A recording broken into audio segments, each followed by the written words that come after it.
You're not stupid, but you're not as smart as you could be. Let's be honest. Most people think intelligence is something you're either born with or spend decades acquiring. They say if you want to be smart, you need 2 years of school, 4 years of college, maybe even 6 more years of grad school. And then, finally, you'll emerge as a certified genius. But here's what actually happens. By the time you're done, you're drowning in debt, struggling to find a job, and realizing that school didn't really teach you how to think. It just taught you how to pass tests. That's not intelligence. That's memorization on command. But what if I told you that becoming smart is actually very easy? What if you could train your brain to absorb information faster, master any skill in record time, and actually become one of those people who seem to just know things? You don't need expensive degrees. You don't need good genetics. You don't even need to be the smartest person in the room. All you need is the right approach. What does it actually mean to be smart? When most people say they want to get smarter, they actually mean one of 4 things. Learning useful skills, preferably ones that make money. Becoming a better problem solver again, ideally for money. Mastering difficult subjects to impress others and gain respect. Sounding smart in conversations, but not to the point where people think you're annoying. But here's the problem. Most advice online is too vague to follow. Philosophical wisdom like think outside the box or embrace the journey sounds deep, but it's about as practical as telling someone to just be confident.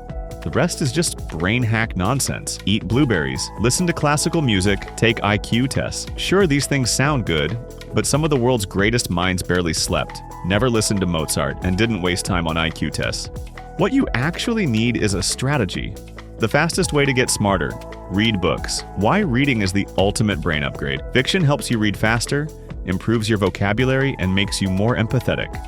If you read enough dialogue, it even makes you better at conversations. Nonfiction gives you real-world knowledge you can use immediately. The key is not just what you read, but how you apply it. How to sound smart without being annoying. Want to impress people with your knowledge? Great! Just don't be that guy. How to be an obnoxious, know-it-all crazy. How we evolved from chimpanzees, right? Well, actually, evolution isn't linear, and multiple hominid species coexisted. Annoying. Instant conversation killer. How to sound smart while keeping it casual crazy. How we evolved from chimpanzees, right? Yeah, it's wild.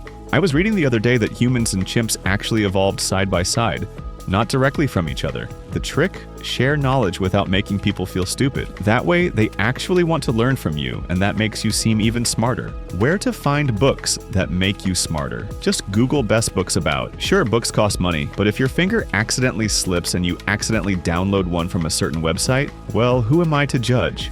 How to actually retain. What you learn 10 rules for learning. Anything faster. If you don't practice a skill, your brain deletes it as useless data. You only need 20% of the knowledge to master 80% of the skill. Pareto principle. The learning curve is steep at first, but plateaus later. So keep going. Watching tutorials won't help unless you actively apply what you're learning. Read a chapter on how to clean a room?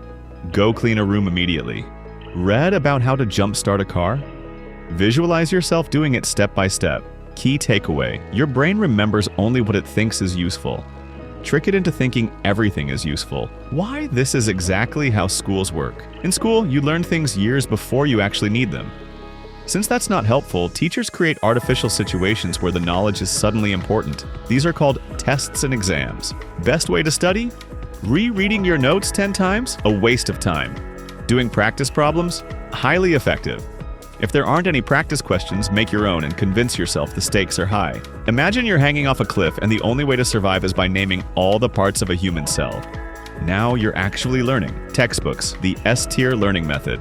Why textbooks are the ultimate way to get smart. No fluff, just pure information. Practice questions to test knowledge. Straight to the point, unlike YouTube videos that you forget an hour later. They're not for casual learners, but if you're serious about actually getting smarter, textbooks are the way to go. Share knowledge without making people feel stupid. Subscribe to the channel to fund the next video.